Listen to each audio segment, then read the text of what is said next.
para você, vem dançar, para você, vem dançar, para você, vem dançar, para você, vem dançar, para você, vem dançar, para você, vem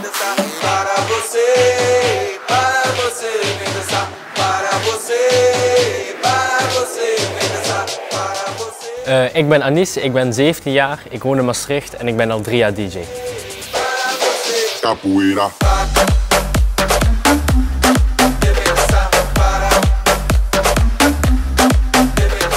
Het is allemaal hier begonnen in Maastricht. Ik ben hier geboren, ik woon hier al 17 jaar lang. En ik heb hier ook mijn eerste kleine optredens gehad. Het is allemaal met verjaardagen begonnen. Uiteindelijk naar schoolfeestjes en uiteindelijk ook naar grotere boekingen.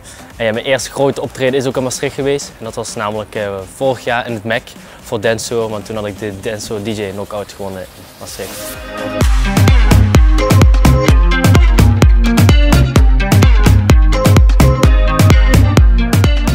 Ja, ik heb zelf 3 keer meegedaan in kunstbende.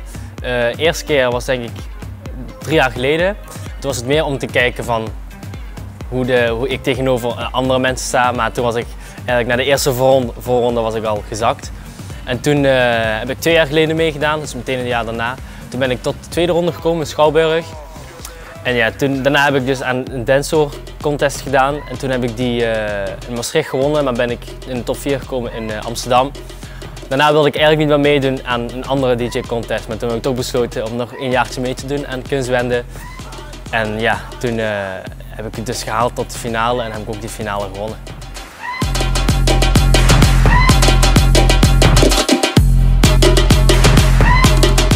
Ja, kunstbende heb ik als echt een hele leuke DJ-contest ervaren. Eigenlijk heel apart dan alle andere DJ-contesten, want dan is het normaal, ja, je hebt een prijs, daar vecht je voor en dat win je. En met kunstbende is het dat je echt voelt dat je tegen iedereen van Nederland hebt gespeeld, omdat iedereen zich kan meedoen van Nederland. En dan voelt het ook echt dat je tegen iedereen hebt gedraaid en dat je dan ook ja, als het ware weet dat je een van de betere bent. Maar zelf, wat ik ook echt leuk vind aan kunstbende, is dat ze ook gewoon heel veel doen voor de jongeren. En dus niet alleen voor DJ, maar ook met alle andere categorieën. Dat ze de mensen en ja, jongeren eigenlijk de kans geven om zich zoveel mogelijk te kunnen ontwikkelen door workshops en natuurlijk de prijzen die je kunt winnen. Ik zie mezelf hopelijk binnen nu en 2 jaar zie ik me op grote festivals staan. Want ik sta volgend jaar dus al op Mysteryland na overwinning van kunstbende. Ik heb al op Dancehall gestaan, dit jaar en vorig jaar. En ik heb op Pinkpop gedraaid. Dat is ook super gaaf. En ja, ik hoop dat ik voor zo'n groot publiek kan blijven draaien binnen nu en sowieso in de toekomst.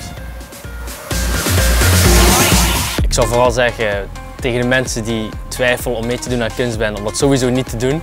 Want ik heb dat ook gedaan en ik denk als ik dat nu nog steeds had gedaan, had ik spijt gekregen. Want voor kunstbende gaat er ook echt een groot vak voor je open en je kan er echt heel veel mee bereiken. Vooral het talent dat je doet, als het om DJ gaat of dans of wat dan ook.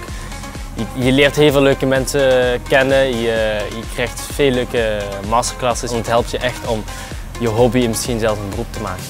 Sowieso doen.